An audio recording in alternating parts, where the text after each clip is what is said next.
Life is hard for many people, here in this country and around the world. Movies, you see people on the streets just sitting there in boxes. It's real. Yeah, that's very discouraging because I never did think that we'd ever get that far. And I thought, well, when you're watching programs like that, well, that'll never happen to us, you know. And I thought, here we are.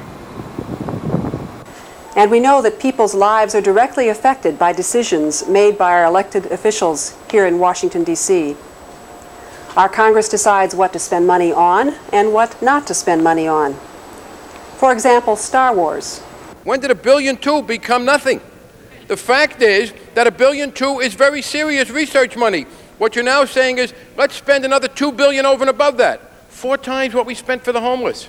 You could get a good start on a long-term health care program for desperately needy elderly people who wouldn't have to impoverish themselves if you could save that $2 billion. These policy decisions of how we spend our national money, our tax dollars, reflect our nation's values. Of the 35 million people who have no medical insurance, 11 million of them are children. What kind of value system is that? What have we turned into in this country? In fact, it's women and children who suffer the most from poverty in this country today. As Congresswoman Barbara Kennelly said at one of our recent impact briefings.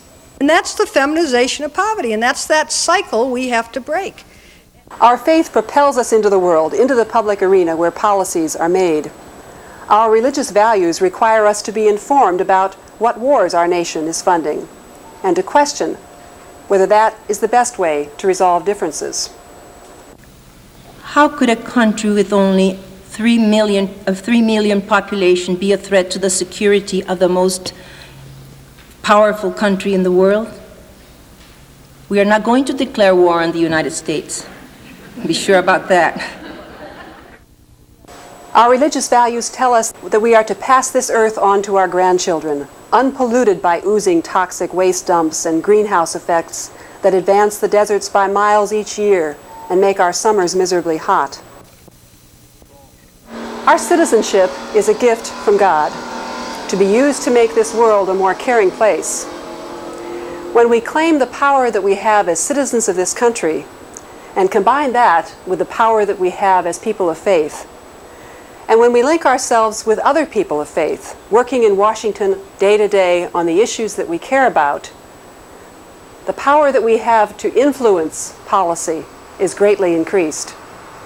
There are many issues which the nation's religious organizations have identified as the important moral issues of our time. Each denomination and faith group determines their own policy at their national meetings, assemblies, synods, conventions. But there's an amazing amount of similarity between the analysis of what's wrong with our policies and what we need to do to make them right. National impact is the main way that Protestants, Roman Catholics, Anglicans, and Jews join together to work on legislation that they believe is very important to justice and peace, legislation where they have common agreement. When they're in agreement, the staff of these faith groups visit Congress on the issues, discuss what's going on, gather information, and then write for update Impact's monthly newsletter. They also participate in writing action alerts to get information out on actions that need to happen, to people to participate from their congressional districts. Impact's goal is to provide people in congregations the opportunity to make a timely input into the legislative process. That is, to get information to the Congresspeople on what their position is on these important issues before the vote. But none of us can do it all. None of us can address every issue and every evil that confronts us. So we have to decide which issues most motivate us, which issues most prompt us into action, to making a difference. Impact offers a range of issue networks and encourages you to choose 2 or 3 at most, just those on which you are committed to work. Then, resourced by Impact Publications and by our computer bulletin board, even by occasional telephone calls from Washington when an important vote is near.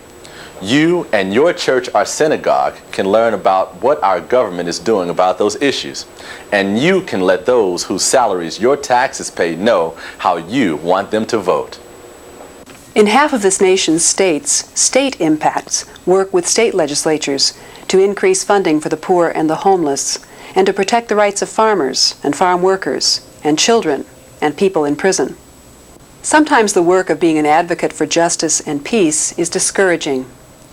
Some wars seem to go on forever, taking their grisly toll in young lives and maimed civilians. But being a part of Impact means you're not alone in the long-haul work of making this world a more caring place. United Methodists, Jews, American Baptists, Episcopalians, Roman Catholics, Moravians, Brethren, Quakers, Evangelical Lutherans, Unitarians, Disciples, members of the Reformed Church in America and the United Church of Christ, Presbyterians, and Progressive National Baptists are there beside you. The annual Impact Legislative Briefing in Washington, D.C. provides a special opportunity to experience the power of working as part of an interfaith community. Every year, for 4 days, nearly 600 Impact members gather in the buildings which house our Congress in Washington, D.C. to examine the issues which Congress is considering, with the help of experts, including senators and congresspeople.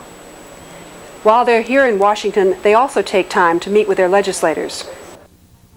Impact members receive high marks from representatives and senators for their informed and timely conversations and letters about the issues that Impact addresses. When Impact folks visit me, they know their facts and my record. That makes a real impression when someone who's an elected official. Impact folks are serious people about their citizenship and their faith. I think the church should be involved in the homeless and the hunger problem as a top priority. And as long as you understand your role, you can make us do our role. Impact helps people learn how important their own views are and how much power they have.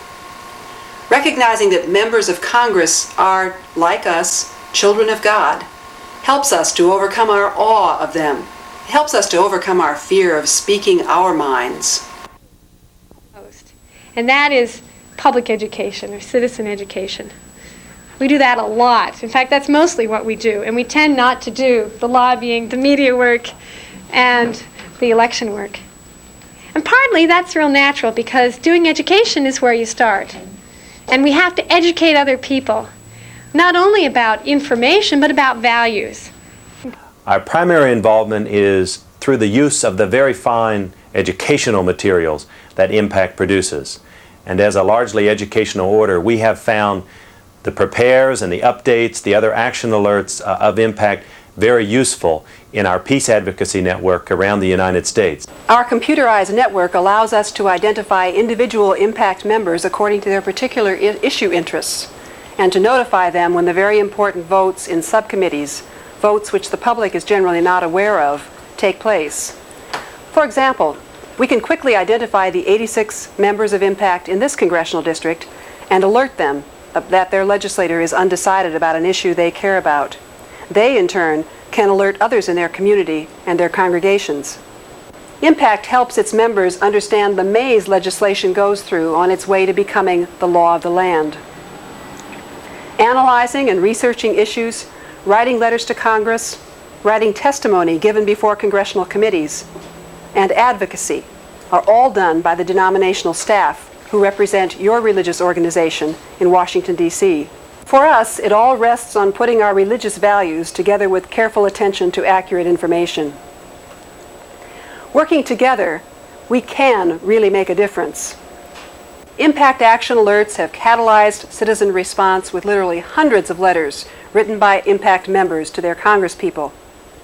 These letters and phone calls, combined with the work of denominational staff people here in Washington, have produced many significant victories. The Civil Rights Restoration Act in 1988 became law, restoring the scope of civil rights protections to what they had been before the Supreme Court had narrowed that scope in 1984. Comprehensive economic sanctions against South Africa's apartheid government were passed by the House, a policy advocated by most of the church bodies in South Africa.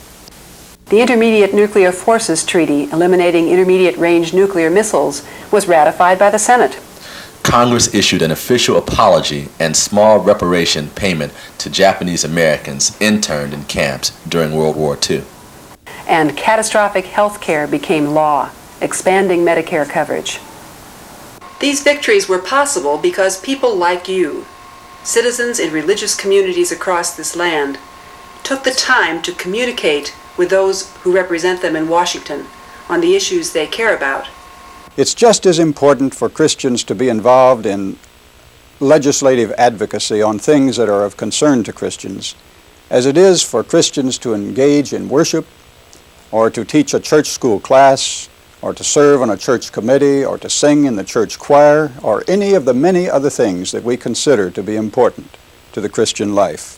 My name is David Saperstein, and I am the director of the Religious Action Center of Reform Judaism, representing over 1.2 million Jews throughout the United States, whose congregations are affiliated with the Union of American Hebrew Congregations. We often misconstrue the phrase, a wall separating church and state. The reality is that that wall is a one-way wall. It prevents government from infringing upon religious liberty and the rights of individual religious expression as well as organized religious expression. But it does not limit the voice that religion can and should have in the American public forums and in the political arena. That is our role, to constantly test those policies, to push our national leaders to act in ways that further the God-given goals of justice, of peace, of equality for all people. Isaiah chapter 58, verse 6 and 7 tells us, "This rather is the fasting that I wish, releasing those bound unjustly, untying the thongs of the yoke, setting free the oppressed, breaking every yoke, sharing your bread with the hungry, sheltering the oppressed and the homeless, clothing the naked when you see them, not turning your back on your own." To join National Impact, send your name, address, and phone number, and congressional district number if you know it, and send this information with a check for $20 to National Impact, 100 Maryland Avenue Northeast, Washington, D.C., 2002. Please tell us about the issues that you're most committed to write your senators and representatives about, whether it's peace, economic justice, the environment, women's issues, immigration, or civil rights. Why not have a group from your congregation join? Join us today.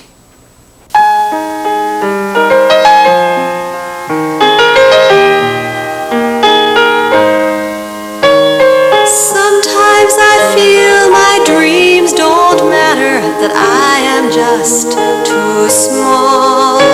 The game is theirs, the rules are set, and I don't want to play at all. But then I think of one strong voice who dreamed nighttime into day, who broke the rules and changed the game to one we all can play.